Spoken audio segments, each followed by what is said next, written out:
नमस्कार, आदाब, स्वागत है आपके पसंदीदा यूट्यूब चैनल मैथोलाइट पे। आज हम लोग बहुत ही महत्वपूर्ण प्रश्नों का जिक्र करने वाले हैं जो करंट अफेयर्स से लिया गया है। ये प्रश्न इतने महत्वपूर्ण हैं जो आपकी आगामी परीक्षाओं के लिए काफ़ी महत्वपूर्ण साबित होंगे। तो चलिए आज का वीडियो शुरू करते हैं। आज का पहला प्रश्न है, बिहार में चौथे कृषि रोड मैप जिसको 2023 से 2028 तक अपनाने का काम किया जाएगा को किसने लॉन्च किया? तो आपका ऑप्शन है द्रौपदी मुर्मू, नीतीश कुमार, अमित शाह, राजनाथ सिंह। तो आपका सही जवाब हो जाएगा ऑप्शन ए, द्रौपदी मुर्मू। चलिए अगले प्रश्न की ओर आगे बढ़ते हैं। अगला प्रश्न है, किस फिल्म ने सर्वश्रेष्ठ फिल्म का राष्ट्रीय फिल्म पुरस्कार जीता है? तो आपका सही जवाब हो जाएगा Rocketry the Nambi Effect. Option B के साथ आप जाएंगे। चलिए अगले प्रश्न की ओर आगे बढ़ते हैं। अगला प्रश्न है, विदेश मंत्री डॉक्टर एस जयशंकर ने किस देश में महात्मा गांधी की प्रतिमा का अनावरण किया? तो आपका सही जवाब हो जाएगा ऑप्शन ए, वियतनाम में किया। चलिए अगले प्रश्न की ओर आगे बढ़ते हैं। अगला प्रश्न है, ग्लोबल मैरीटाइम इंडिया समिट 2023 का आयोजन कहाँ किया गया? तो आपका सही जवाब हो जाएगा इसका आयोजन मुंबई में किया गया। ऑप्शन सी के साथ आप जाएंगे।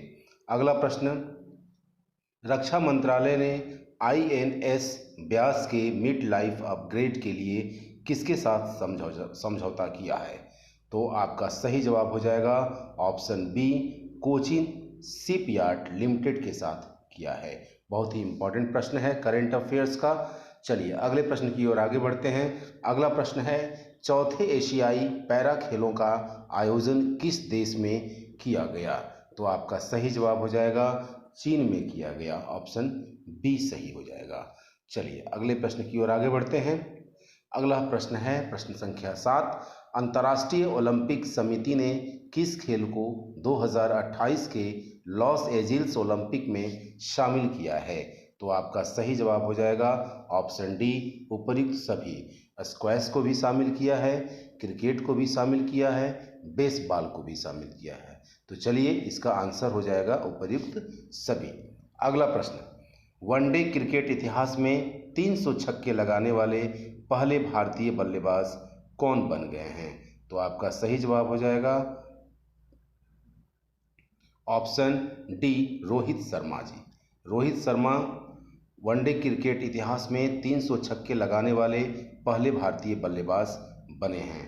ऑप्शन डी के साथ आप चाहेंगे। अगला प्रश्न, हाल ही में विदेश मंत्री एस जयशंकर ने किस देश में रविन्द्रनाथ टैगोर की प्रतिमा का अनावरण किया? हाल ही में विदेश मंत्री एस जयशंकर ने किस देश में रविन्द्रनाथ टैगोर की प्रतिमा का अनावरण किया? तो ऑप्शन बी के साथ आप जाएंगे, वियतनाम में किया। अगला प्रश्न, इजराइल में फंसे भारतीयों को वापस लाने के लिए चलाए गए अभियान को क्या नाम दिया गया है? काफ़ी इंपॉर्टेंट प्रश्न है। इस वीडियो को ध्यान से देखेंगे, हर एक प्रश्नों को देखेंगे, ये आगामी परीक्षाओं के लिए काफ़ी महत्वपूर्ण साबित हो सकते हैं। प्रश्न है, इजराइल में फंसे भारतीयों को वापस लाने के लिए चलाए गए अभियान को क्या नाम दिया गया है? तो ऑप्शन आपका डी सही हो जाएगा, ऑपरेशन अजय नाम दिया गया है। अगला प्रश्न, विश्व एथलीट्स ने इस वर्ष के एथलीट ऑफ द ईयर के लिए किसे नामित किया है? प्रश्न है, विश्व एथलीट्स ने इस वर्ष के एथलीट ऑफ द ईयर के लिए किसे नामित किया है? तो आपका सही जवाब हो जाएगा नीरज चोपड़ा को नामित किया है। ऑप्शन ए के साथ आप जाएंगे। चलिए अगले प्रश्न की ओर आगे बढ़ते हैं। अगला प्रश्न है, नेशनल ओपन चैंपियन में 100 मीटर का नया नेशनल रिकॉर्ड किसने बनाया है? तो आपका सही जवाब हो जाएगा मणिकांत एच होबलीधर ने बनाया है। ऑप्शन सी आपका सही हो जाएगा। चलिए अगले प्रश्न की ओर आगे बढ़ते हैं। फोर्ब्स की वर्ल्ड बेस्ट एम्प्लॉयर्स 2023 की लिस्ट में शामिल एकमात्र भारतीय PSU कंपनी कौन है? तो आपका सही जवाब हो जाएगा, ये कंपनी का नाम है NTPC। ऑप्शन बी के साथ आप जाएंगे। ऑप्शन बी सही हो जाएगा, एनटीपीसी। अगला प्रश्न, G20 पार्लियामेंट में स्पीकर समिट P20 का आयोजन कहाँ किया गया? तो आपका सही जवाब हो जाएगा नई दिल्ली में किया गया। चलिए आज का अंतिम प्रश्न काफ़ी इम्पोर्टेंट है, इस प्रश्न को ध्यान से देखेंगे।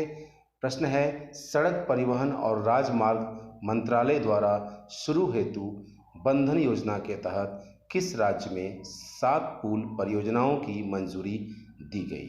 तो आपका सही जवाब हो जाएगा अरुणाचल प्रदेश।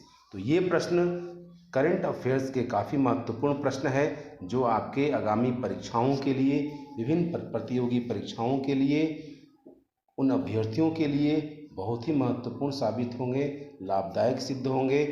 अगर आप मेरे चैनल पर नए हैं तो चैनल को जल्द से जल्द सब्सक्राइब कर लें, लाइक करें, हो सके तो ज़्यादा से ज़्यादा शेयर करें, ताकि विभिन्न परीक्षाओं की तैयारी करने वाले हर एक अभ्यर्थियों को ये प्रश्न पहुंच सके और उनके आगामी परीक्षाओं के लिए लाभ पहुंचा सके।